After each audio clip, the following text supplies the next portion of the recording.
প্রথম প্রশ্ন এই যে বিপিএল এর ট্রফিটা কোথায়? আমরা দেখতে পাচ্ছি বিপিএল এর সদস্য যিনি আছেন গভর্নিং কাউন্সিলের শাখাত হোসেন, তিনি বলছেন ট্রফিটা দুবাইতে।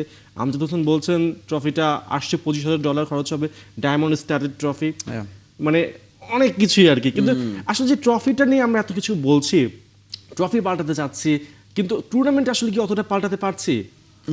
প্রথম ম্যাচ কিন্তু বলবে যে আসলে আমি বোধহয় এই অনুষ্ঠানে আপনার সঙ্গে বা আপনার সহকর্মীর সঙ্গে আমরা আলোচনায় বলছিলাম যে বিপিএল আসলে একবার শুরু হয়ে গেলে মাঠের খেলা দিয়ে আসলে এই সমস্ত বিষয়গুলো কিন্তু পেছনে ফেলা সম্ভব।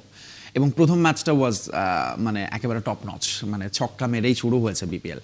But again coming back to that point, এটা অবভিয়াসলি ধরুন বাংলাদেশ ক্রিকেট বোর্ড এবং তারা আসলে যখন অনেক অনেক কথা বলেছে বিপিএল নিয়ে যে আমরা এবার বিপিএল আগেরটা থেকে বেটার করব, কোনো রকম বিতর্ক থাকবে না, কিন্তু আসলে সেই বেড়াজাল থেকে তারা বের হতে পারছে না। ট্রফির বিষয়টা অবভিয়াসলি এটা বিসিবির আগে এনশিওর করা উচিত ছিল, অন্তত একদিন আগে আসবে, ক্যাপ্টেন্সরা মিলে একটা ফটো সেশন হবে, যেটা হয়নি। টাইটেল স্পন্সর নেই এখন, আমরা সেই প্রশ্নও আমরা তুলতে পারি।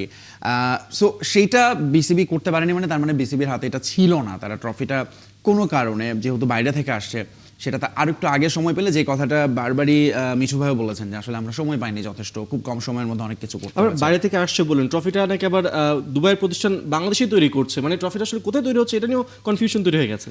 না, তারা অফিসিয়াল বক্তব্য যেটা, এটা দুবাই থেকে আসছে, so it's coming from Dubai. হয়তো বাংলাদেশ থেকে কেউ লিয়াজও করছেন বা এজেন্সির মাধ্যমে তারা আনছে, কিন্তু সবচেয়ে বড় কথা হচ্ছে যে ট্রফিটা শেষ পর্যন্ত আসেনি এবং এটা খুবই আসলে ফাঁকা লেগেছে।